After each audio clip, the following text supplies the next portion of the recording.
What's up guys, welcome back to my channel Anime Fiction. I'm back with a new episode of What If Naruto Was Teleported to Around the World Part 23. And if you did enjoy the video, give this video a like, and if you're new to my channel and like my content, subscribe and hit the notification bell for more crossover fictions.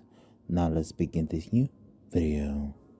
Chapter 26 Fairies on the Wind. Yes, as some who have already suspected, Omake's last chapter was about Madara and Hashirama. Hey, Hashirama told Levy a lot of great things about his time in the elemental nations. That equates to superb narrative telling for a book enthusiast like Levy. Also, a few months back, I predicted Silver was Ultier's father because I didn't want to believe it was simply the tired and obvious assumption that everyone had. Well, I was mistaken, and I was pleasantly delighted by the decision they made. Also, I got to experience one of my favorite aspects of fairy tale. The real, unedited emotion on people's faces when anything occurs. I got goosebumps from Silver's total craziness and Gray's sheer wrath in his eyes. Not just because of the ice. Woohoo! Someone, get another barrel ready! Exclaimed the guild master of fairy tale as he drank another cup of liquor. All of the renowned guild leaders from throughout the nation were drinking and partying in this secluded small building in Clovertown's Highlands. When they were through reviewing the activities of their different guilds, they did what all people in authority do. They partied till they were shit-faced. Geez Makarov, wanna try and pace yourself a bit? Quattro Cerberus Goldmine laughed as he chewed into his pork kebab. Any more and you might go blue in the face. I'm compensating. Makarov retorted while grabbing a steak and ripping a good chunk of it off with his teeth. I come here and I have to deal with all the complaining and bitchin' about my guild and the damages we cause. I'm getting my fair pay by eating and drinking this place out of house and home. Whatever. It's your funeral. Maki-chan. Bob of Blue Pegasus jumped up to his old friend's side and bent over to talk to him in the midst of the commotion. I heard you had a pretty new member join your guild. How's she? Blonde. Busty. And a great ass. Makarov said as he grabbed his cup, just what our guild needs.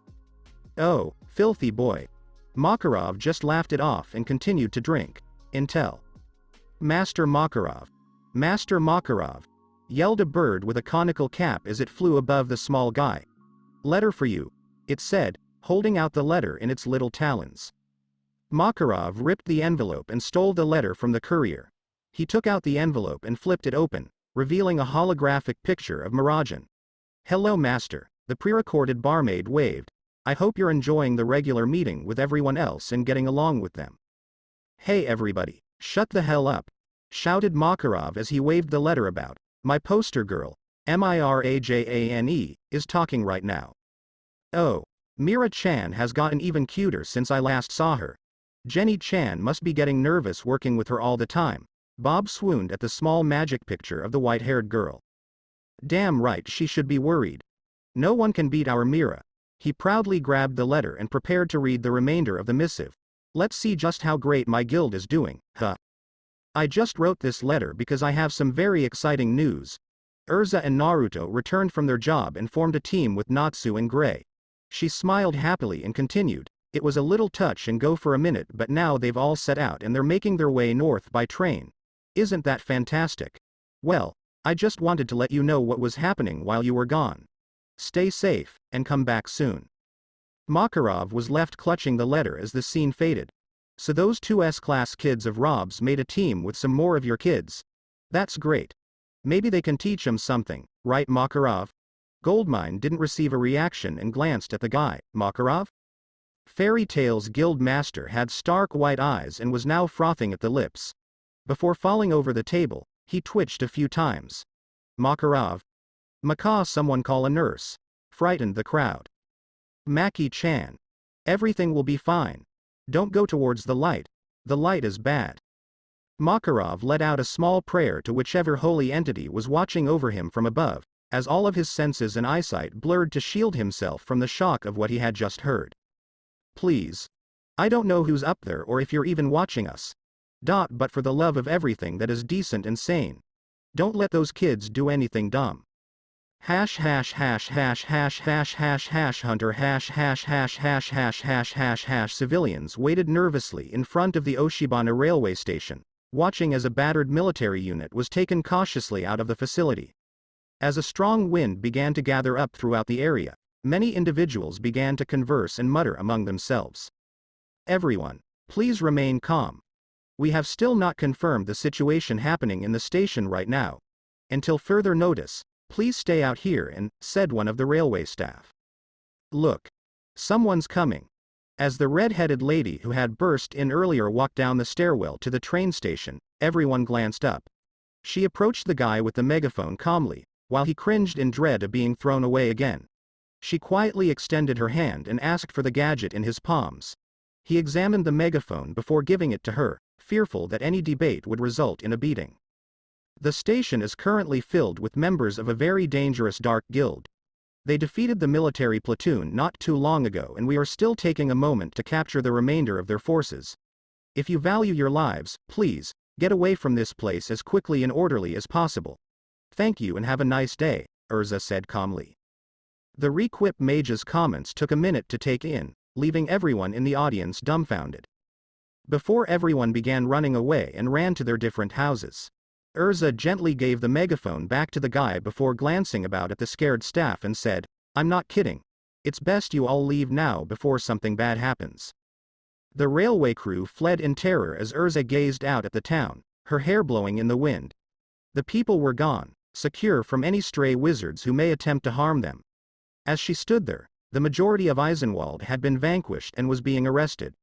Before anything else occurred, Gray, Natsu, Lucy, and Happy were all seeking for Aragorn. Urza, on the other hand, felt nervous. Aragorn was known as the Shinigami for a reason. Even a kick to the chin from someone as powerful as Naruto may not have been enough to knock him unconscious. She was certain they would be able to fend him off in a direct encounter, but that guy was cunning and devious. They had to be cautious. Urza had to call the normal meeting to ensure Master's safety before. The wind surrounding her suddenly surged up and almost knocked her off her feet. Urza drew her hair back and peered behind her, her eyes widening in surprise. A cage of fierce and uncontrolled wind encircled the whole railway station. Urza knew that if she pushed her hand through it, it would be ripped into a bloody mess. What the hell is this? Glared Urza. A wind cage, Urza exclaimed as she whirled around to find Aragorn hovering several meters in the air in front of her. He chuckled and smiled, displaying the blood trickling down his chin from Naruto's sneak assault, before gazing at the armored girl. Admittedly, I was planning to use this on those crusty old farts in Clover, but the situation called for it. You fairies are far more troublesome than I believed. Urza frowned at the Eisenwald mage, saying, deactivate your spell, this instant. Can't, Aragorn said menacingly, waving his hand at the giant spinning cage of wind. This isn't a spell, it's a barrier seal formed from my magic. Your friends are trapped inside. And now. Aragorn twirled the shattered blade of his broken scythe and blasted numerous razor-sharp blades of wine down on the fairy lady. Urza stood vigil while razor currents cut across the platform under her. She blazed with light before putting on her Heaven's Wheel armor and gripping the blades in her hands. She sprang into the air and swung her swords at Aragorn, who used his airborne mobility to avoid the end of her blades and block with his shattered weapon. The two magicians pulled away from each other, and Urza landed briefly on the divided platform to restore her footing. But Aragorn took advantage of the opportunity and blasted Urza and the debris off the platform into the wind cage with a powerful gale. Urza was blown towards the railway station as the debris surrounding her broke. Urza grabbed a huge rock and hurled it through the wind barrier before storming through the rest of the way. The stone, however, was instantly converted to dust, and the gauntlet around Urza's hand was torn to shreds, badly injuring her forearm. Urza groaned when she heard Aragorn's condescending laughing from the other side of the barrier. Sorry Titania, but that barrier only has a one-way entrance. It'll dissipate in a few hours, and that'll give me plenty of time to take out those fools in Culver. He ridiculed her. As he sailed away from the railway station and towards the rails to Clover, Aragorn's cackling diminished. Urza stared down at her hand and then up at the powerful wind barrier. She wasn't going to be able to break through it with brute force. She'd be reduced to ribbons. They needed to figure out how to get through it. Urza reverted to her basic armor and returned to the center platform. She needed to locate everyone else and devise a strategy before it was too late. Hash hash hash hash hash hash hash hash hunter hash hash hash hash hash hash hash hash. Okay. That'll do it, Naruto said as he wiped the dust from his hands and pleased at his accomplishment. All of the Dark Guild's unconscious members were gathered in a huge circle, packed as closely as humanly possible, and bound together with many beams of steel Naruto had generously pulled from the rails under the train car. The whole station was damaged and required refurbishment. If they were going to pay for the central platform and roof repairs, they may as well throw in a couple steel beams for good measure. He furrowed his eyes in concern as he peered up at the hole in the ceiling. It shouldn't have taken this long to check on Aragorn to see whether he was still unconscious. So, where had they gone? While musing to himself, Naruto noticed a peculiar buzzing flowing through the walls and windows surrounding him. He gazed out the window and saw what seemed to be a storm brewing outside the station. What the hell? He said, raising an eyebrow. Naruto! Exclaimed the whiskered guy as Urza dashed back onto the center platform to his side. We have a problem, she said, her brow wrinkled in rage. Aragorn has escaped. He took the flute with him and locked us in the train station with some kind of barrier seal. We're trapped. What? Shouted Naruto, returning his gaze to the racing winds outside the window. We need to break out of here. He came to a halt as he observed blood trickling through her gauntlet, brutally ripped by some type of razor force. We can't break through it then? His eyes narrowed as he peered at her. Urza shook her head. It's too strong.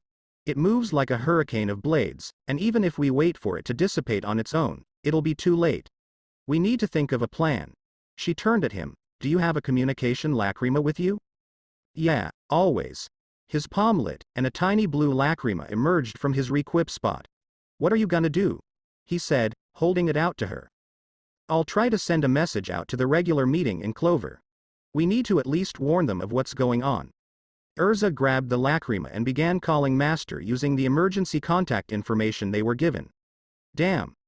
The barrier is interfering with the signal. We can't reach them like this. Urza snapped her teeth. You said it was a seal, right?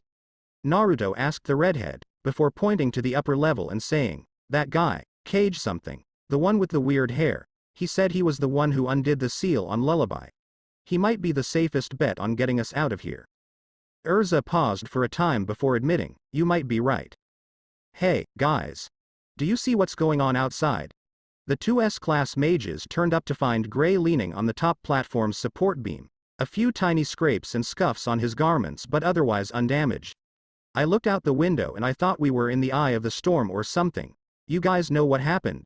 He said, pointing in the direction he came from. Yeah. That stupid bony bastard locked us in here and we can't get out, Naruto said, his voice tense. Gray. There were two Eisenwald mages following after you and Natsu when you ran up there. Did you fight one of them that controls shadows? Urza said. Nope. Gray exclaimed as he lifted his battered opponent, who had a fractured nose and bruised cheeks from where the stripper had simply given him his ass. Why? Does it matter? He cleaned his hands as he lowered the unconscious guy. Then he must have chased after Natsu, Urza said to Naruto, and we have to find them before it's too late. She began sprinting up the stairs and asked Gray, do you know where Natsu went off to? I went in the opposite direction, he said as he hurried down the corridor, motioning for them to follow. I'll show you the way. Hash hash hash hash hash hash hash hash hunter hash hash hash hash hash hash hash hash. Gah. As the dust settled around him, Kageyama burst through the wall and rolled on the floor. He gasped in agony and vomited up some blood before grabbing his head to relieve the pain. It's not possible, he staggered to his feet, and you can't be his strong. You're this scared of me. Natsu strolled through the large hole he'd made in the wall, a toothy smile on his face. His arms were engulfed in flames, and he took a low position, saying, I haven't even begun to show you the scary stuff yet. When Kageyama extended his hands, multiple spires of shadow magic rose from the earth. They began to twist and spin before rushing at Natsu in a whirl. The Dragon Slayer, on the other hand, leapt back and away from the penetrating magical blow. The shadow strikes continued to demolish the hallway and floor, but Natsu moved past them with ease. Kageyama continued attempting to match Natsu's pace with his hands, but he couldn't keep up. Before charging into the assault of shadows, Natsu's palm erupted into flames and he swept his arms wide, Fire Dragon's wing attack. The force of Natsu's searing flames obliterated Kageyama's shadows. The pink-haired guy landed a few feet in front of the dark mage before smirking at his horrified expression and said, "Boo. Fire dragon swordhorn," says the narrator. Natsu rammed his full body into Kageyama's chest, sending the battered man flying down the corridor. As the flames and shadows faded around him, Natsu slipped on the floor. Kageyama coughed a few times before struggling to raise himself to his elbows. "One last punch out to do it," Natsu said as he stood up. Natsu dashed along the corridor as Kageyama glanced up in surprise. "You shouldn't have tried to hurt Ji-chan, you." Natsu sprang into the air and drew his fist back. Natsu. Urza's fist sprang out of nowhere and placed itself in the Dragon Slayer's face just as Natsu was about to unleash the last blow on Kageyama. Natsu yelled in astonishment before being blown several feet away, Kageyama's eyes white with horror. Urza clenched her fist. "We need his help for something." "Damn it, Erza. Stop hitting me. That's like the 100th time today," Natsu shouted from the floor, holding his nose and grumbling. Gray groaned as he began approaching towards the fire mage. "Come on, get up. This is important." Kageyama attempted to leave, but Naruto grabbed his shoulder while Urza grabbed his collar to hold him planted. "Tell us how to undo the seal around the train station," she scowled into his eyes. "The what?" Massaged Natsu's nose. "There's this weird tornado thing blocking us in outside. We can't get through it," Gray said. "Unless you undo the seal that Aragorn left here." Kageyama glared and shook his head, saying, "I have no idea what you're talking about." "Stop bullshitting," Naruto snarled, tightening his hold on his shoulder. "I remember what you said on the train. You broke the seal on Lullaby. You're a dispeller. And a barrier of wind is a lot easier to break than a seal placed on an ancient killing flute. Wasn't this part of your plan?" Urza said, shaking him slightly. "You all plan to use this to what? Cage us? Cage the guild masters in Clover? You had to have a backup in case something went wrong, so fix it." Kageyama shook his head and said, "Never. Tell us," Urza scowled, "and I promise we won't do anything to you." "You don't understand," Kageyama said. "If I tell you anything, Aragorn will kill me, and he won't make it easy on my account." "Well, I'm here and he's not," Urza said to him, "so who are you more afraid of right now?" Kageyama's thoughts were racing. He was aware that if they needed information from him, they might force him to talk. And he knew that if he mentioned anything, Aragorn or another guild member would murder him for his treason. In any case, this was the end for him. He clenched his teeth and closed his eyes. The fairy mages saw the Eisenwald mage's pained expression. He gasped in pain before coughing up a large glob of blood. What the blood poured down his chin and onto Urza's hands as they stared at him in terror. "Shit. He's biting his tongue. Open his mouth," shouted Naruto before reaching for Kageyama's jaw and trying to push it open. Kageyama shouted in agony as Naruto prevented him from attempting suicide before looking up at the Maker Mage and saying, "Gray, stop him." "All right." He knelt near Urza and clasped his fist in his open palm. He produced a little rod of ice in his palm before inserting it into Kageyama's lips to prevent him from biting any farther. Kageyama shouted and wailed in agony before collapsing and passing out. The fairy party took a breather as they gazed down at the dark mage. He would have bled out if they hadn't prevented him from chewing through his chin and around his collar. Urza shook her head, disappointed. "Damn it." Natsu gazed down at Kageyama, who was panting furiously. This individual would prefer suicide to anything his guildmate would do to him. "What the hell kind of guild would make you do something like this?" Natsu hissed, gritting his teeth. The fairy tale wizards sat about calmly as the final ticket out of their trap coughed up blood. They needed to devise a new strategy. "Hey guys. There you are." Lucy raced up to her friend's side after she and Happy looked everywhere for Aragorn. "Sorry," she said, shaking her head, "but I couldn't find that Aragorn guy anywhere. We looked upstairs, downstairs, and around the hall, and we found nothing," Happy exclaimed before deflating slightly and floating to the ground. He groaned and said, "Sorry, everyone. If he's moving, we've got to catch him before it's too late." "What should?" She realized they were all focused on something else. She and Happy exchanged glances before leaning to the side and saw the bruised and bloodied dark mage with ice in his lips. They were silent for a while as Lucy grabbed her lips and gasped. "What happened?" She stammered. "Huh. Naruto sent a tremendous wind wave in the opposite direction of the barrier that encompassed them. When his chakra strike impacted the magical barrier, the wind halted for a time before quickly resuming its normal speed. Any luck? He groaned and shook his head as Urza approached him. Nope, he said, clicking his teeth. I keep chipping away at it, and it fixes itself like it's nothing. It's a barrier, so no matter how much I throw at it, it'll keep fixing itself until it disappears. So if we wanted to even try to escape, you would have to slow the entire thing down? Urza said. And I don't think I can do that from inside. He returned his gaze to observe Natsu, Lucy, and Happy encircling the wounded Kageyama, while Gray proceeded farther along the outer platform to inspect the cage. Should we try asking Kageyama again? The whiskered guy said. He chose to take his own life over giving us a single piece of information. Who knows what else he might do to keep us from escaping? Urza said, looking down at the lacerma in her palm. I can't take this anymore. Natsu rose up and began marching towards the wind vortex. Wait. Wait, Natsu. Lucy grabbed his arm and attempted to calm him down before he did something risky. Stop. You know we can't just break out of here by force. So, it's better than just standing here with our thumbs in our asses. Natsu raged. That stupid windy bastard is on his way to kill all the masters, and we can't do anything. We're thinking, man, Gray replied as he strolled back over after hearing the uproar. There's no point in destroying our bodies if it helps us achieve shit. Still. Natsu paused for a beat and hissed before settling down. He had previously attempted to breach the barrier, and all he had to show for it was ripped flesh. Attacking head-on wasn't the best option. Lucy saw Natsu's shoulders droop and felt bad she couldn't assist him. I'm sorry, Natsu, she said as she held his hand. He returned her gaze for a brief second before his eyes widened in recognition. That's it. Lucy, he said as he grasped her shoulders. What? She blinked, confused. Your spirit things. They can help us. Summon one of them. Gray twisted his head. Spirits? You mean those celestial spirit things? The fairy wizards discreetly blinked. I've heard that there are a plethora of different kinds of spirits from the celestial realm with various different powers. Urza crossed her arms. You think one of them can help us?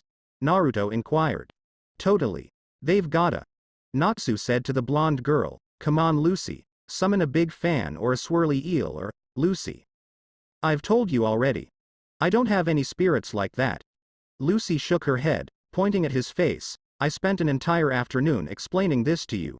I have Taurus, Aquarius, and Cancer to help me, but they can't do anything about this barrier. What about Plu? Wondered Natsu for a minute.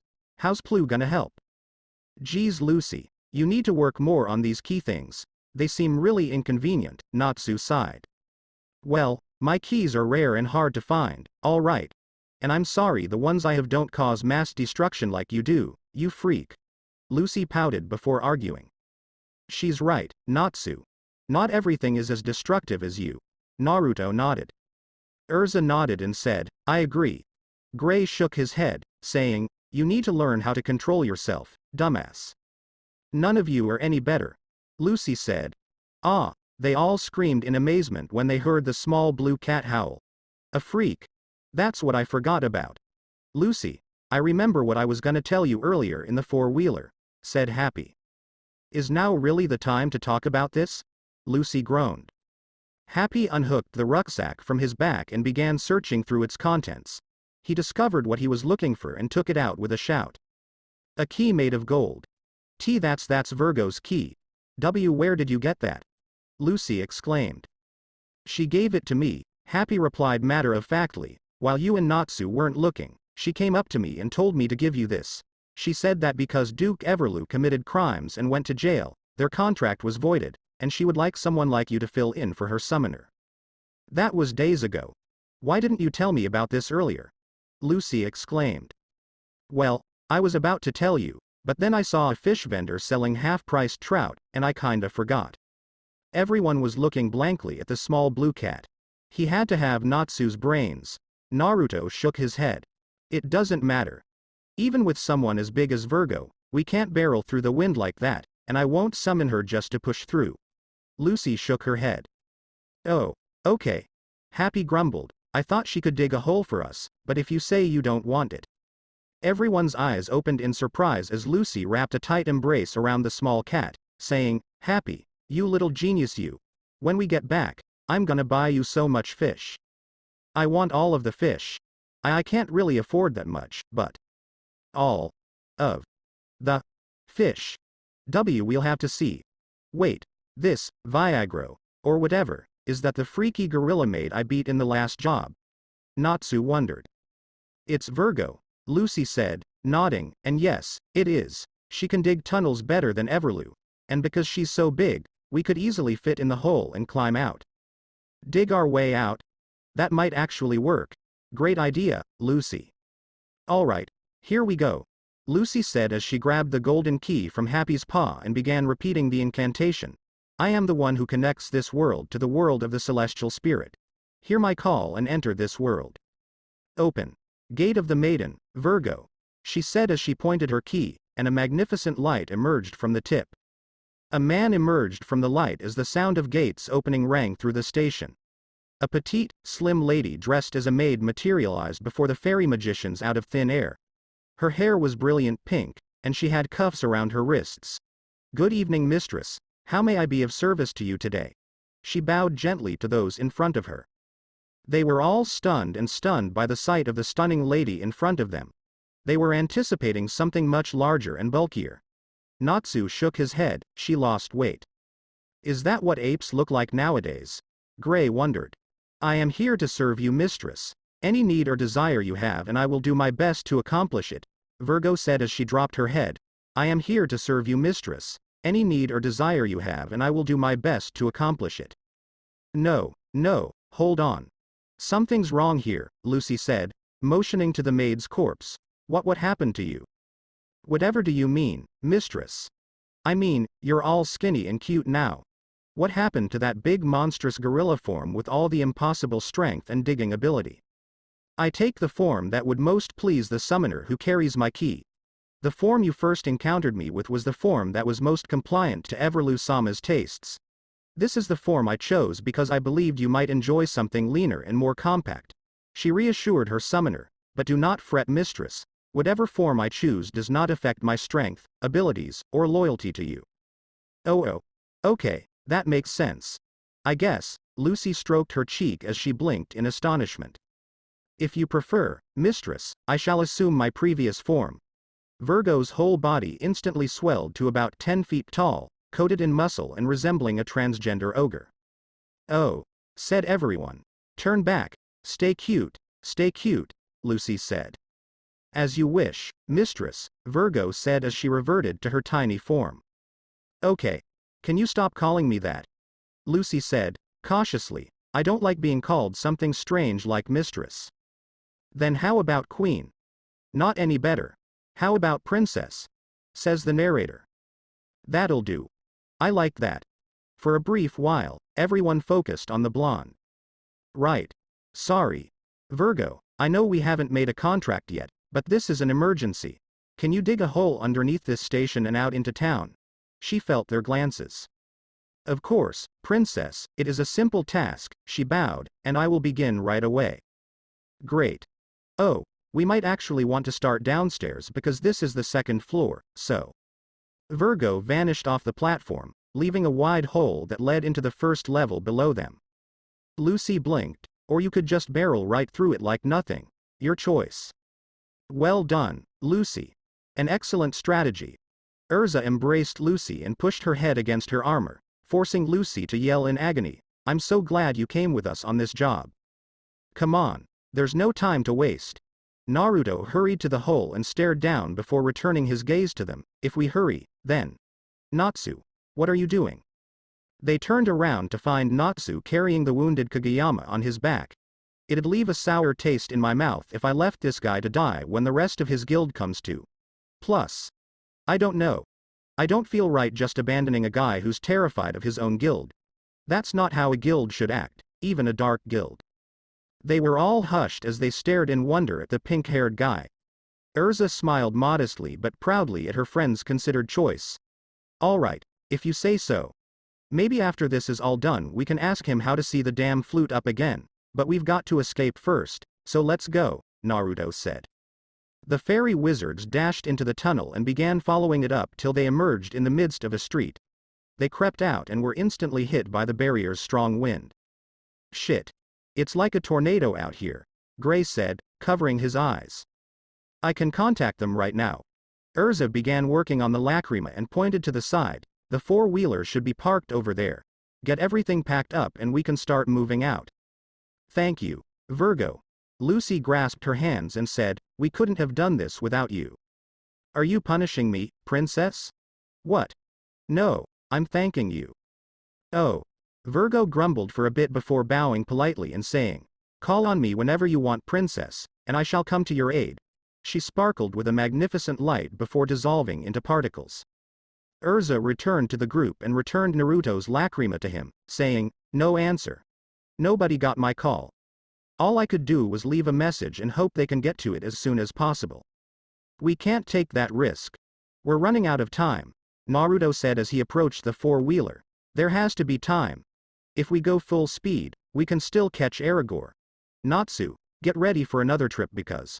Where is Natsu? Everyone glanced around and discovered Natsu and Happy were nowhere to be seen. While no one was watching, Kageyama was put against the wall of an adjacent building. That reckless little, Urza's brows furrowed in disgust. With the assistance of his wind, Aragorn soared above the railway tracks. He menacingly smirked and chuckled before glancing down at the flute in his fingers. When he glanced up again, he saw his objective in sight. And now, the last melody of peace will pass, and our requiem of vengeance will take its place, he cackled. Hello, Windy. Aragorn believed he heard something and turned around to find nothing. He then felt a little shadow developing over him and glanced up to see a silhouette of a man against the setting sun. He put his hands over his eyes to get a better look. There's something wrong with your face. Natsu's flame-covered boots embedded themselves into Aragorn's face and knocked him out of the air before he could respond. With a violent impact, Aragorn smashed against the railway rails and moaned in agony as Natsu and Happy plunged from the sky. Happy's area vanished, and he collapsed exhaustedly into Natsu's arms. Natsu grinned and chuckled at the guy, saying, it was my feet in your face, just so the message was clear. I wasted all of my strength. Happy pouted, for a lame physical humor joke. Shut up, Happy, that was awesome. He knelt and set his companion down before turning around. Now make sure you give us some room. I'm about to show this windy bastard why it was a very bad idea to underestimate us. You. Aragorn forced himself to his knees and massaged his bloodied face as he gazed in disbelief at the guy opposite from him. You were with the rest of those miserable fairies. How did you escape from my wind seal? We dug our way out. And now the rest of my equally pissed off and irritated guildmates are making their way here to stop you. Natsu cracked his knuckles while glaring at Aragorn. The rest of your guild got their asses kicked, by the way. But that can wait, I want to ask you something. He tried to kill himself. Aragorn inquired, snarking, stupid fucking failure. Can't even take his own pathetic life without being pitied by a bunch of illegal garbage. He spun his broken scythe in hand. When this is all over, I've got to make sure I take him to the side and re-educate him about how to act for our cause. Natsu remained quiet for a while before closing his eyes and struggling. Okay. Now I know. You're one of those guys. The kinda stupid bastard that doesn't give two shits about anyone you hurt or who gets hurt in your way. You think you can just use people, take their lives whenever you want, because you think you have something that lets you do that. Natsu clenched his fist and tensed his arms. I know how assholes like you cause pain and suffering to people. The pink-haired mage's shoulders trembled as Happy and Aragorn glanced at him. Natsu's thoughts returned to the week after the town fire. Everyone in the guild was sobbing and moping. How one of the strongest individuals he knows was bedridden for a month due to his injuries. And how that grave in the cemetery now housed the remains of one of the persons he had considered family. A lovely elderly guy who treated the exuberant adolescent like a kid and was now gone from their life because to one monster who thought he was right.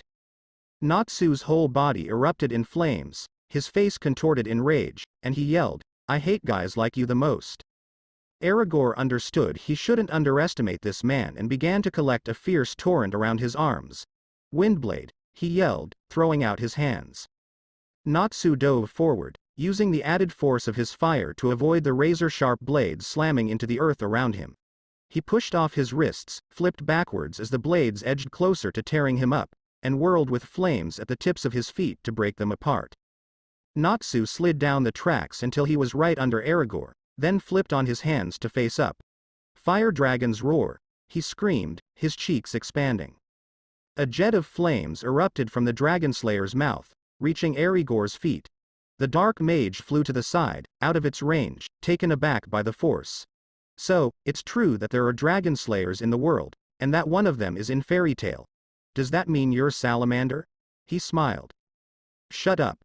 Natsu leapt several meters into the air until he was near to Aragorn's height before lowering his arm, Fire Dragon's flame elbow. Aragorn shoved the fairy mage aside after blocking his blow with his sword. As Natsu retreated to the train, Aragorn soared down to pursue him. While the Dragon Slayer was hopelessly sliding to the ground, Natsu utilized his flames to send a spiraling kick at the incoming dark mage, Fire Dragon's claw. Aragorn backed away from the surge of flames that almost burned him and blurred his eyesight. Natsu jumped out from behind them and firmly clutched Aragorn's shoulder as the flames began to fade. The astonished Wind Mage glanced up to find the Dragon Slayer smirking as flames engulfed his palm. Fire Dragon's grip strike, says the dragon. They both erupted in a ball of fire, and the attack's scorching smoke washed over Happy's exhausted body. He was startled awake by the sight of an injured Aragorn flying out of the smoke cloud. As the wind under his boots began to blast away the mist, he gasped and clutched his chest in anguish. Natsu emerged, a few dust stains on his body but his gaze fixed on the naked guy. As Aragorn snarled, Happy grinned at his friend's assurance. All right, you piece of trash, let's see if fairies really can fly, he said as he lowered himself to the rails. Aragorn swung his fists, and a wind formed at Natsu's feet. Stormbringer, he yelled, throwing his palms aloft. Natsu had just leapt to the side when he was almost blasted away by the vortex created by the train. He tumbled down the ground until Aragorn sent another to blast him away. And yet another. Natsu was swerving left and right to avoid being thrown by the dark mage. When Natsu regained his feet, Aragorn appeared in front of him and fired a wave of wind blades at him. Ah, shit, yelled Natsu as they ripped through his arm block. Aragorn used the moment of anguish to reawaken his strength. Before he put his palm up for a Stormbringer, a large vortex erupted immediately under Natsu's feet. Natsu was blown off his feet and onto the rocky rocks around the railway. NNOOOOOOOOOOO. Natsu, screamed Happy as he lost sight of Natsu. As he plunged into the abyss between the rocks, Natsu's cries reverberated. And no way, said Happy, looking over the edge with tears in his eyes. Piece of shit. Wasting my time like that. If you aren't worth the time, don't get in my way, Aragorn spat over the edge. Shut up. Happy cried back at the dark mage as he stood back up. Natsu no, 100 times better than you in every way. You're just a jerk who doesn't care what he does, he shouted. You know. Aragorn began cautiously approaching the small blue cat with a crazy gleam in his eyes. You are a very annoying, very insolent little cat, he said as he dropped his firearm to his side. Happy trembled in terror but did not back down. Natsu, or anybody else in the guild, would not tremble in the face of a man like this, and he will not either. Aragorn approached. Storm, Aragorn responded by leaping back and creating a wall of wind in front of him. Fist. Naruto's vortex-covered fist collided with Aragorn's protection, and the two of them shouted as the wind picked up around them. The two opposing forces collided, and the huge explosion rocked the railway. Happy attempted desperately to grab on for dear life, but slipped off and was swept away while shouting. But Naruto leapt up and grasped him before he was blasted away. They twisted in the air until the S-class mage slipped away from Aragorn against the earth. It's you, said Eisenwald's ace to the blonde guy. Naruto, said Happy, relieved.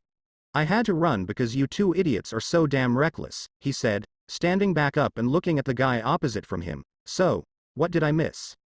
Urza. Are you sure it was a good idea to tell Naruto to go on ahead? What if we need him for something? Lucy stuck her head out the side of the car. It's more important that he assists Natsu and Happy in taking down Aragorn. Urza cried over her shoulder. Naruto is fast enough to catch up to them on his own if he concentrates. They'll be fine.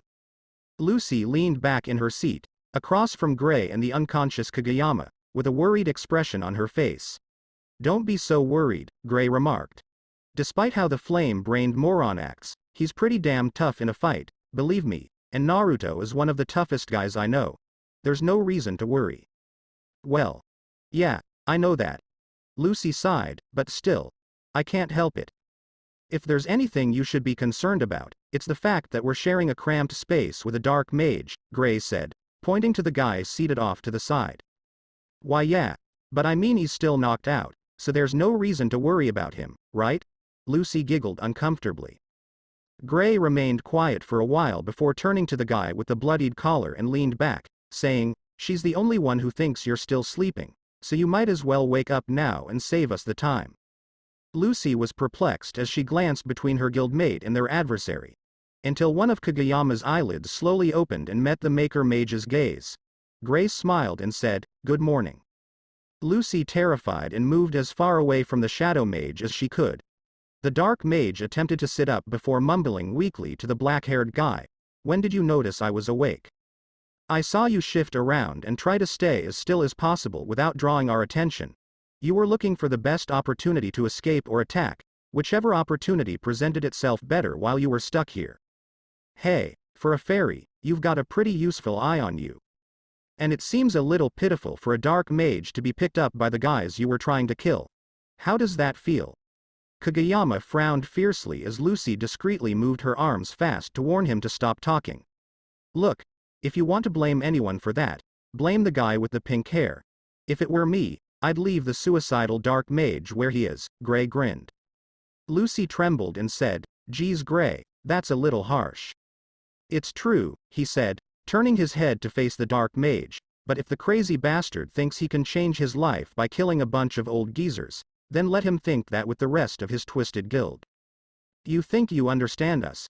Kageyama shouted, as Lucy shivered in terror. "You and your little guild just follow the rules and listen to whatever you're told. You're like cattle.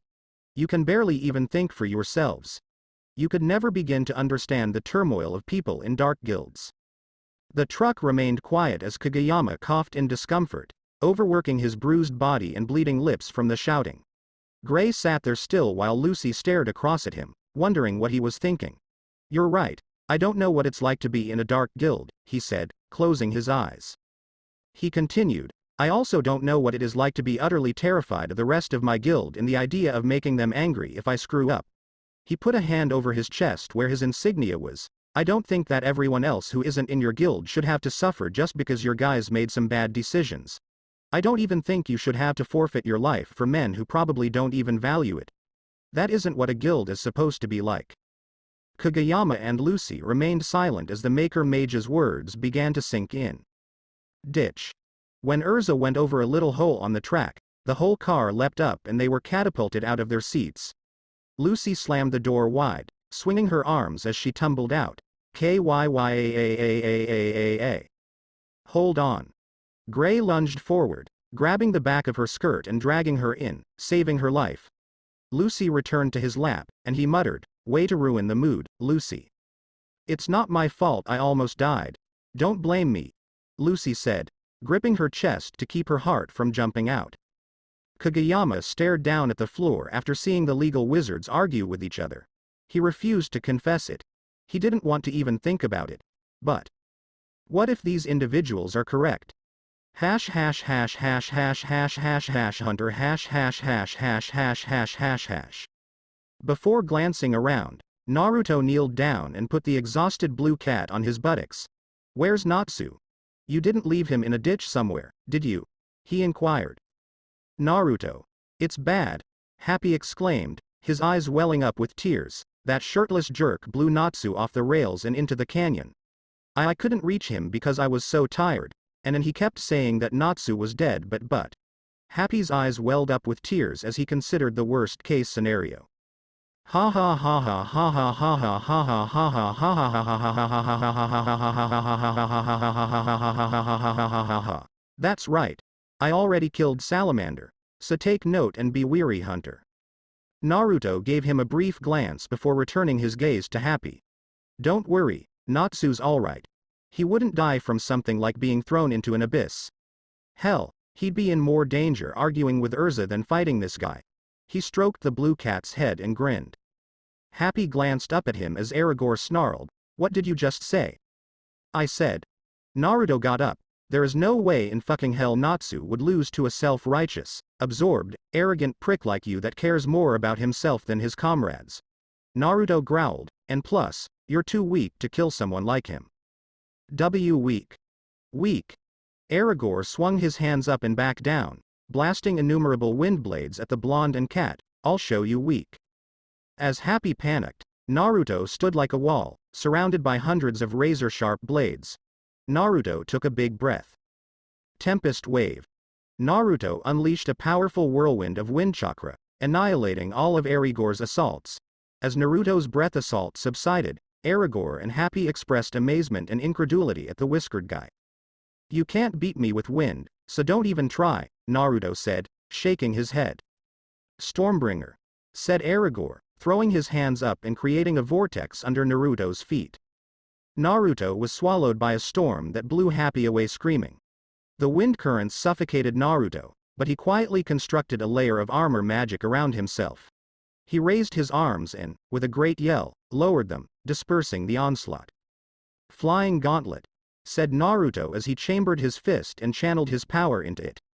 When Aragorn saw the tremendous ball of magical force approaching him, he hopped off the tracks to defend himself. Naruto's strike went for dozens of meters down the railway before colliding with a rock formation and exploding, turning it to rubble. Aragorn began to quiver in rage, his fingers moving in odd ways. His rage peaked as he began to wave his fingers in a mystical pattern.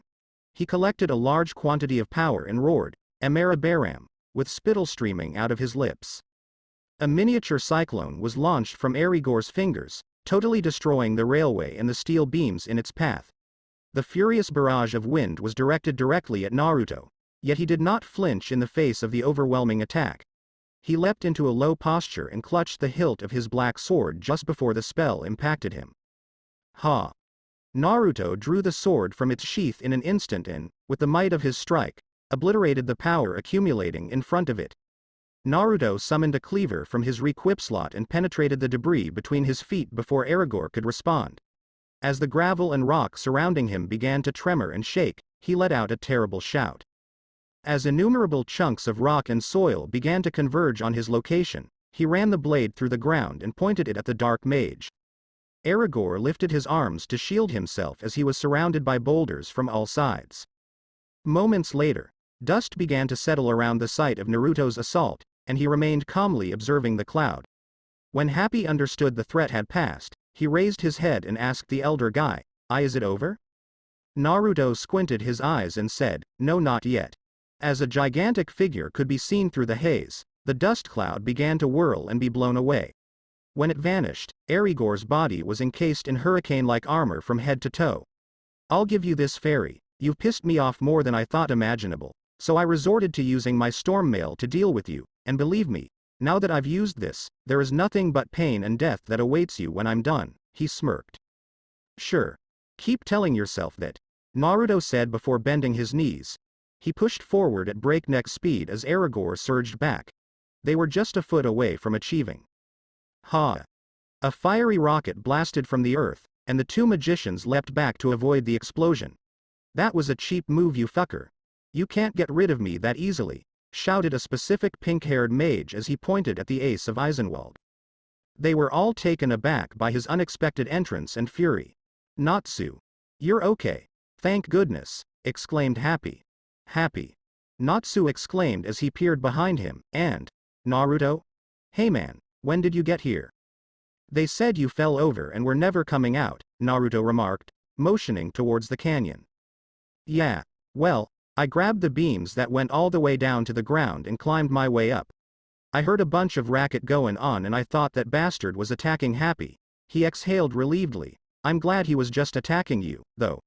Now I don't have to be so worried." "Geez, thanks a lot, asshole. Now step back, Naruto," Natsu said, punching his fist and releasing some flames, I have some unfinished business with this jerk.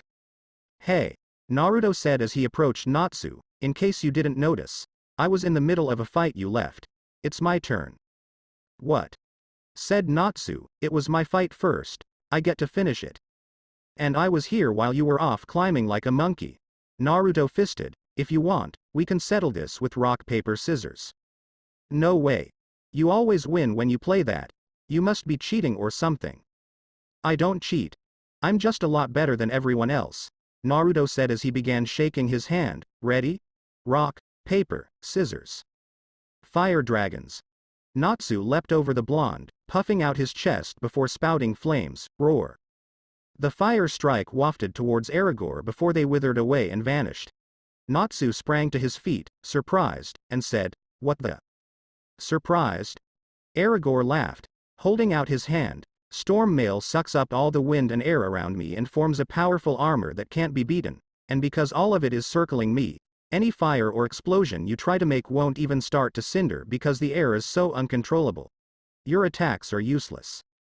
Natsu clenched his jaw as Naruto observed, Natsu, it might be better for me to take this guy on. No. Stay back, Naruto. Natsu turned to face his elder buddy. I said I was going to make this guy pay for what he's doing. Just because he can take my flames doesn't mean that has changed in any way. If I hit the ground, broken body and unable to move, then I guess you can take up after that. Naruto returned his gaze for a while before scoffing, you idiot, I'm gonna stop the fight way earlier if you start getting your ass kicked. Naruto sheathed his sword and returned the earth sword to his re-equip spot before stepping back. It's all yours. Teach this prick a lesson. Right. Natsu surged forward, his arms engulfed in flames. But before Natsu could approach him, his flames cried out and vanished. Before he heard Aragorn chuckle and extend his hand, he peeked between his arms. Storm Shred. A swarm of razor-sharp wind blades sprang from Aragorn's hands and plummeted down on the helpless dragon slayer. Natsu leapt over the rails and landed on a rock spire before jumping off it for a boost. He avoided the most of the cutting strike before approaching Aragorn's flying form and attempting to capture him. The might of Aragorn's armor, however, blew him away. Haha, I'm gonna have to do better than that punk. Natsu slipped on the gravel before clicking his tongue and looking around. He observed a twisted and fractured piece of railway steel from Aragorn's frequent assaults and grabbed the end that was jutting out. With a shout, he yanked it from the ground and lifted it onto his shoulder. He let out a battle scream before charging forward and hurling the beam directly into Aragorn's chest. The metal beam missed the Dark Mage's chest, but Natsu pursued it and kicked it, attempting to force it farther in. However, his assault was thwarted, and he was thrown into the ground, rebounding off the rails and tasting blood settle in his lips. Ready to give up? Because I still want to settle things with Hunter over there. And you can't do anything else, Salamander. Face it, you've lost.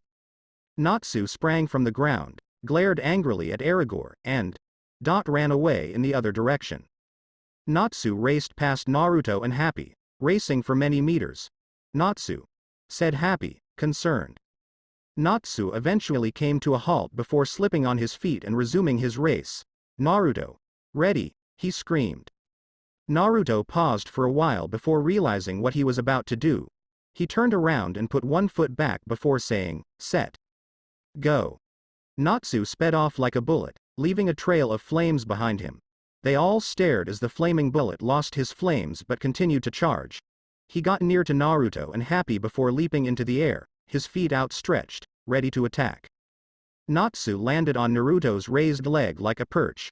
When Aragorn understood what was going on, Naruto sprang to his feet and leaned back before kicking Natsu at full speed at Aragorn's airborne position. Natsu exclaimed, "Raw hhhhhhh." Natsu's palm finally breached the wind armor, but he felt his flesh begin to rip and peel away. Gah! Natsu shouted in agony as blood began to accumulate in the breeze around Aragorn. Natsu, on the other hand, disregarded the agony and pierced his other hand through the veil, eventually stomping his feet in until he had a firm grip on his opponent. What now, you idiot? Gonna wait until all the skin along your bones starts to peel off. If you want, I'll save you the time, and Natsu repressed the agony as Aragorn chuckled. Shut up. Natsu hissed softly as he began to tremble, I'm sick of your voice. Always chattering. Always gawking. Spouting nonsense like the arrogant prick you are. Just hearing you irritates me. The storm mail encircling Aragorn began to slow and diminish until it vanished entirely. Aragorn was stunned when Natsu's whole body exploded into scorching hot flames. His eyes widened as he realized the overpowering intensity and heat of Natsu's flames had entirely extinguished his winds. He glanced up to see the flaming monster seizing him. This is for making us run around all damn day.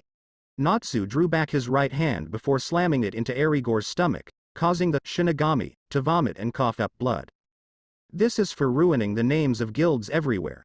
Natsu pushed his left hand into the same spot, Aragorn's eyes practically exploding out of their sockets as he felt the iron fist stab into his belly. And this? Natsu crossed his arms across his chest. Is intended for fucking with a fairy tale. Natsu slammed his fists into Aragorn's chest and yelled, "Fire Dragon's brilliant flame." Aragorn shouted in agony as Natsu's powerful strength engulfed his whole body. Before Aragorn's body launched out at high speeds and slid into the steel beams and gravel, they were both covered by a burning orb. When Aragorn's body eventually began to slow down, his legs were in the air and twitching before collapsing defeated. Before looking over himself, Natsu fell on his damaged feet and flinched in agony. "This is going to hurt tomorrow," he said, shaking his head. "Natsu." He turned around just in time to see Happy bury his face in his neck for a hug. "I was so worried. Things were looking bad for a minute, but you kicked his butt," said the blue cat, rubbing his face against Natsu's. "Damn straight I did. What were you expecting?" Natsu chuckled as he patted his pal on the head. "Good job, man. Took a little longer than I would have liked, but hey, each to their own," Naruto said as he approached. "Shut up, you jackass." Natsu screamed back, pointing at him. "If I wanted, I could have beaten him without your help. But I wanted to beat him quickly, so that's that." "Okay. I get it." Naruto grinned before raising his hand. Natsu took a look at it before grinning and high-fiving his pal, saying, "Way to go, Natsu." "Hey, it's nothing. Guys." They all glanced back to see a four-wheeler materialize from the horizon and race towards them. Naruto motioned them over, and they came after a few seconds. Lucy dashed out the door, followed by Urza and Gray at their respective paces. "What happened to you?" she inquired of Natsu. "Things had to get a little messy while I was fighting that shirtless asshole, but I handled it perfectly." Peeved. "Sure." Gray sneered as he examined the shattered area surrounding them. "You sure Naruto didn't pop in at the end to clean up your sh*t performance? I might have intervened somewhere in the middle, but Natsu took that guy down himself. Granted, it got messy and bloody, but he definitely won," Natsu muttered as Naruto chuckled and helped Urza out of her seat. "You guys doubted me?" Natsu scowled indignantly. "Great work, all of you. It was a long day's work, but I'm glad we all made it," Urza said, grinning at their success as the redhead approached Aragorn's comatose corpse. "Let's take Lullaby, arrest Aragorn, and..." As a result of the unexpected block, Urza and the rest of the gang were enveloped by a wall of shadow magic. Kageyama began the four-wheeler and drove past them, grabbing the death flute laying near Aragorn with his shadow hand. He threw it to himself and examined the flute before turning to face Clover, saying, "If he can't save us, I will." Kageyama and the four-wheeler vanished, leaving the heroes surrounded by the dome of shadow magic.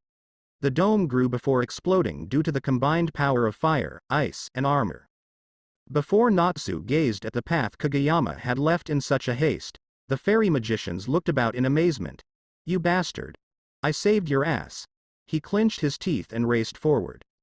"I guess gratitude isn't a characteristic he's very well suited with," Urza said, narrowing her eyes. Lucy was terrified, asking, "What should we do?" "Chase him." Naruto cried before sprinting after him, with everyone else close behind before it was too late. Kageyama was panting severely after starting the four-wheeler at full speed immediately away. He simply knew the fairy wizards were following him and that if he slowed down for even a second, he'd be apprehended. And he could tell they were closing up on him because their angry cries were growing closer. Kageyama eventually noticed the structure at the edge of the mountains that held the guild master meeting as he navigated between the woods. He leapt out of the car, cringing from his injuries, and began sprinting as if his life depended on it. The fairy mages immediately rushed around the corner as they saw the wounded dark mage. "You Sanuva bitch. When I catch ya, I'm gonna." Natsu exploded and raced after him. A pair of hands sprang from the woods and grabbed Natsu, dragging him in. The remainder of the squad was perplexed by the occurrence. "Natsu? Where'd you eep?" Lucy inquired. Lucy was drawn in by a pair of hands. Then there was Gray. Then there was Urza. Then you can be happy. Naruto took a posture and glanced around for malice or ill purpose, but he couldn't discover any. A pair of big, hairy hands seized his feet and yanked them out from beneath him. No, Naruto clutched the soil in an attempt to free himself before being dragged in. Kageyama cast a quick peek behind him to ensure there was no one there. He came to a halt and glanced around for the individuals who had stopped pursuing him. What the? Blarg. Kageyama was startled awake by the sound of someone vomiting. When he turned to the side, he saw a small guy wearing a goofy hat vomiting into a neighboring shrub. Oh God, there has to be a healthier way to deal with my problems than looking at the bottom of a bottle. But I still can't find one. Damn, if I come home and those kids have caused a catastrophe. Oh no. Breathe. Breathe. Breathe. Kageyama stared in surprise as the little guy grasped his lips again. Oh no. Breathe. Breathe. Breathe. He averted vomiting up before seeing the young man standing only a few feet away from him. Sorry. I didn't know there was someone here. What are you doing all the way out here, young man? You look kinda pale and... Is that blood? He said. When Kageyama understood who was speaking to him, his eyes widened. This man. He's Makarov Drayar, the fairy tale master. Kageyama couldn't believe the coincidence. He wondered. Why is he out here? How did he come up with this? If I can get rid of this guy, one of the wizard saints, the rest of those old geezers will be a piece of cake. This is my opportunity. Yoo-hoo, kid? You in there? Yoo-hoo, kid? Come back to reality. Hello? Oh, I'm sorry. I was just daydreaming. It's a nasty little habit of mine, Kageyama said, shaking his head and looking down at the elderly man. Whatever, Makarov shrugged. You should probably get to a clinic or hospital, kid. You don't look too good. Oh, I'm fine. I just got back from work and decided to practice with my instrument before I went home, he said, holding out the lullaby flute. Geez, that thing is uglier than sin, Makarov said, looking at the terrible flute. Oh, it may not look very pleasant, but I assure you, the melody it releases is one of a kind, Kageyama said as he brought the flute closer to his lips. Makarov paused for a second before muttering, might as well. Maybe a good song could ease my stomach. He waved his hand. Go ahead, kid. Kageyama grinned and lifted his flute to his lips. Urza saw the dark mage approach from behind a bush and prepared to attack. I have to stop him. Wait, Urza-chan. Bob said, clutching her shoulder. I already told you we got your message. Maki-chan just wants to talk with him before anything else happens. Are you sure? Lucy asked the man. Trust us, Goldmine replied from his vantage point between Natsu, Gray, and Naruto. Makarov has a plan. It may go bottoms up, but it's still a plan. The other fairy mages took a wary glance at the spectacle in front of them. Naruto shook his head. Geez, Gigi is cutting it pretty close. That's always been his way of doing things, Goldmine said, nodding. Kageyama was about to play the death tune and seal the destiny of one of his targets. Finally. When he was finished here, he would proceed inside the building and entertain everyone. Then his guild will have exacted its vengeance. What happens next? As his thoughts wandered, Kageyama stopped short of placing the flute to his lips. What would come next? Would Aragorn and the others forgive him for his mistakes? That seemed highly implausible based on previous experiences. What occurred when they assassinated all the masters? They would be sought after and chased by every legal guild in the country, even more so than they were previously. Was this really the solution to all of their problems? Would murdering these folks really make them happy? Why were all those dreadful fairies rushing through his mind? Stop talking. Stop talking. Having second thoughts, Kageyama opened his eyes again and lazily scratched his head at the little wizard saint. Yeah, I can see it plastered all over your face. Believe me, I'm used to seeing troubled looks on people because I have to deal with a whole guild that always causes trouble. You wouldn't believe how often I call them out on wrecking a town or destroying a landmark. Makarov glanced up at him. So, you think that if you can suffocate me and the rest of us crusty old coots in there, that all your problems and worries will just disappear, right? Kageyama froze in horror when Makarov easily predicted their plan. Well, I'll just tell you now that it won't. You aren't the first person to believe that if he takes out the people who have caused him problems over the years, that those problems will just disappear.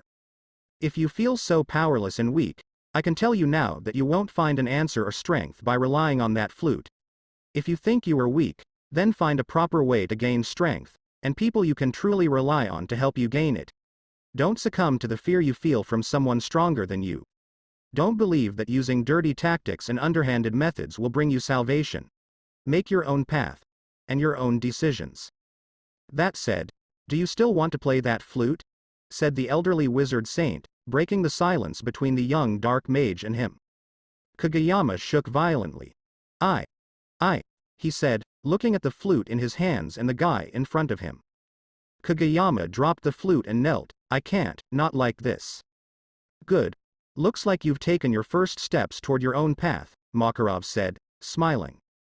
Woohoo! Said the fairies as they emerged from the bush, we won. You guys. What was with that message earlier, huh? Dealing with a dark guild in the middle of town. I swear, if you kids broke something, Makarov said. Master, you were incredible. Urza kneeled and embraced the small guy, saying, I'm so glad you're safe. Urza, your armor, it's crushing my lungs, wheezed Makarov. You were awesome, Ji-chan, exclaimed Natsu and Gray. Yeah, way to go. Thank goodness, Lucy sighed, things were looking bad there for a second. Yeah, so let's just keep all the details about the destruction we caused to ourselves, okay? Naruto grinned. We don't want Gigi to have a heart attack. Bob emerged from the bushes to see the little group's celebration. My, they are always so rowdy, don't you think? He said, placing his fingers on his cheek. Yeah, but that's just the way they are, I guess, Goldmine said, nodding. The troop rejoiced and celebrated together as they eventually defeated Eisenwald. No, not yet. When they heard a weird, distorted voice, they all fell quiet. They searched for the cause of the danger. All of these chances have passed. All of the souls have been denied, no more. They all stared down at the skull flute from which they heard the frightening voice. The three eyes began to become crimson. If no one feeds me, I will simply indulge myself. A dense purple fog began to rise from the skull's jaws. It rose higher and higher into the air until it began to twist and congregate in one location.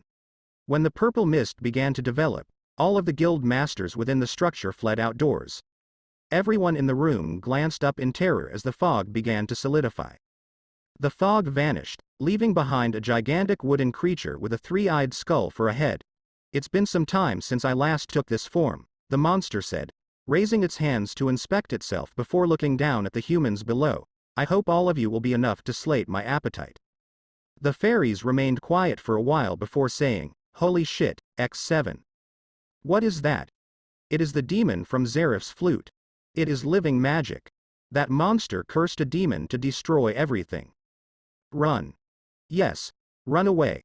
Try to save your pitiful little lives, but when my melody reaches your ears, nothing but oblivion awaits you, Lullaby smiled. Iya. Lucy screamed in terror as she clutched Happy. What are we going to do? Gray raised his eyes to the creature, saying, he's really big. And loud as well, Natsu added, cracking his knuckles, but I'm kinda happy that I can actually beat up on the thing that's been bothering us all day. Don't take this thing too seriously, Natsu, Urza said as she emerged in her black wing armor. It's still a demon created by Black Mage Zeref. And now, we can break it, Naruto said, pulling his kokiri from its sheath and donning armor, so let's bring this big bastard tumbling down. They all surged forward towards the enormous monster. Urza and Naruto rushed beside each other before drawing their swords. They slashed their swords at Lullaby's feet, leaving deep wounds down both of its legs. Before it observed the pink-haired guy crawling up Lullaby's body, it cringed in agony. It attempted to swat Natsu away, but he clung on, strong and stubborn. Fire Dragon's Iron Fist. exclaimed Natsu as he reached Lullaby's neck and drew his fire fist back before smashing it into the demon's face. Lullaby stumbled as a result of the powerful strike before turning to face the little human and unleashing numerous blasts of magic from its lips, exclaiming, "Damn fly." To avoid the several assaults, Natsu hopped from Lullaby's shoulder, plummeting to the ground before clutching a tree to halt his drop. Gray clenched his hand and summoned his power, Omake, lance. Dozens of pointed spears shot from Gray's hands and struck Lullaby in the chest. Urza soared around the demon's chest, causing it to stumble. She took her sword in both hands and began cutting over its whole body. Naruto stayed on the ground and trampled on the big demon's feet and knees with the full force of his blows. "Oh man, do you think they'll be all right?" Lucy asked her pals as they battled the creature. "If you're so worried, why don't you help?" Happy questioned as he encouraged Natsu and the others. "What am I supposed to do? I can't fight like the rest of them," Lucy said as she began to glance at her keys. "Perhaps summoning Taurus or Cancer will help, but..." She paused long enough for Happy to gaze up at her with concern. "Lucy?" "Open. Gate of the Maiden, Virgo," Lucy said, holding out one of her golden keys. The pink-haired maid was called before her magician by a burst of light. "Hello again, Princess. How may I assist you?" She bowed. "Virgo. How well can you dig a hole?" "I believe my digging skills are top-notch, Princess," Virgo said, raising her head. "And you can make them big, too? Whatever size you want." "Lucy. What are you thinking?" Happy asked the blonde. "Virgo," Lucy said as she pointed up at the giant monster battling the other fairies, "can you dig something big enough to stop that?" "Of course I can," Virgo said to her summoner. "Then start digging," Lucy said. "You insufferable little ants. You shall no longer bother me." Lullaby thrust its leg out, almost blowing away Naruto, Natsu, and Gray who were battling it on the ground. It flapped its arms, forcing Urza to give the demon plenty of room. "I shall end this battle here and now." Lullaby began amassing power into its lips. "Oh no you don't." Naruto drew the earth cleaver from his requip and plunged it into the ground, piercing Lullaby's legs and limiting its mobility. Lullaby fought for a minute before shattering the rocks that were keeping it down. Puny human. Believing that such a simple distraction would be enough to hinder. A big section of earth under its feet fell before it could finish, knocking the monster over. Lullaby mistakenly launched its magical assault into the sky, away from its intended target, while tumbling down. "What? How is this?" the demon said in shock. "Yahoo!" Lucy exclaimed before grasping Virgo's hands and leaping in joy. "We did it, Virgo." "Are you now going to punish me, Princess? Please put a stop to that.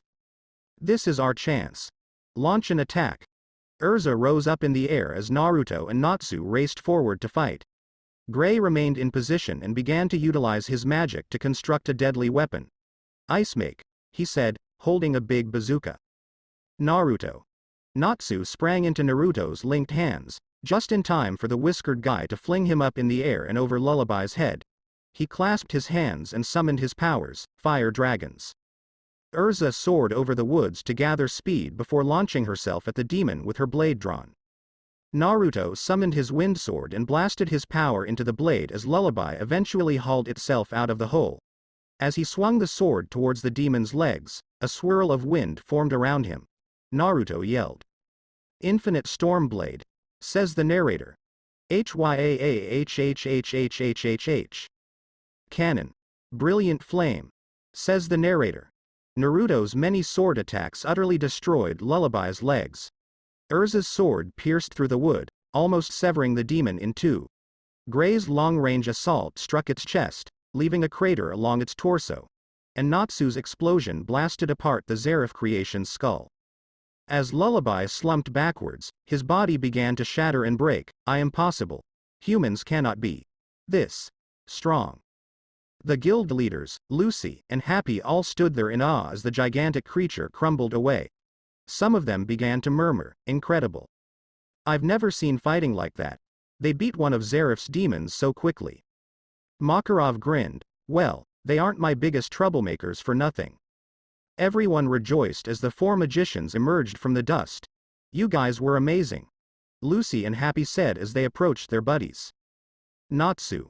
Happy pounced on his closest friend's chest, exclaiming, "You beat that stupid demon." "Of course I did," Natsu said. "I brought down that stupid wooden freak with my flames, no problem." The other three wizards all looked at the pink-headed fool in disbelief. "Hold on, dumbass. Did those flames fry your brain too? My attack was the one that brought Lullaby down. You've got to attack the body to get any real results," Gray said, grabbing his shoulder. "The body? You attacked the head, not the body. Are you stupid?" Natsu and Gray exchanged glares until Urza intervened. Now you two behave. If it hadn't been for all of us working together, who knows what that demon would have done. That's all that matters." Everyone calmed down as they considered what Urza said. "Besides," Urza said with a faint grin, "it was over by the time I cut through it." "It was over? No way. What the hell, Urza? If this were a debate about who did the most damage, I believe I would come out on top." "Alright, we need to straighten something out," Naruto said as he glanced between them all. "It's true, we all did some damage that could have beaten that thing first, but this is what matters. I let you guys fight." "What, X3? Yeah. If I wanted to, I could probably beat that thing all by myself. I just let you guys fight because you'd be mad if I took all the credit." "That's nonsense. Yeah, if anyone could have beaten that thing by themselves, it would have been me. I have a dozen armors specialized in sealing darkness and defeating monsters, and I dare any of you to try to outperform me." "They aren't seriously arguing about who beat the deadly demon first, are they?" Lucy said tiredly. Happy nodded and said, "Aye." Makarov grinned at his children's antics before turning to face the other guild leaders. But he was amazed to discover that they all still had the same stunned, confused expression on their faces. He followed their gazes. And felt his jaw dislocate. Urza took a brief look to the side to calm herself down. When she saw their labor, her eyes became white plates and her body became ridged. She grabbed Naruto's sleeve and drew his attention away from the conflict long enough to indicate behind them. Lullaby had fallen backwards and fully demolished half of the usual meeting building before the monster dissolved into mist. Everyone was stunned as they stared at the devastation left by their heroes. With his hands clasped, Naruto hesitantly replied, "Well, we beat the Dark Guild, saved everyone, and there is still half." As he sought to preserve face for Fairy Tail, more of the structure fell behind him. "At least a quarter of the building is still standing. It appears that we did a good job." "Why yay!" Gray and Natsu exclaimed. "That's all ya need," said Happy. The guild master's enraged expressions remained unchanged. The fairies all took a step back from them as Lucy said, "Master, do you think you can calm them down by talking to them?" She got no response and then observed that the small guy was no longer behind them. "Master? What are you idiots doing?" They all glanced back in time to see their guild leader waving them over. "The old people are angry. Fucking book it. After them." The fairies all fled from the irate throng of guild leaders who demanded that they pay for the damages. The strongest squad in Fairy Tail had successfully finished their first assignment after a grueling day of battling. In a way. To be continued. That's it for this podcast and for listening to this video. I hope you did enjoy the story, and if you did, like, share, and subscribe for more. And thank you all for helping support, and have a great day.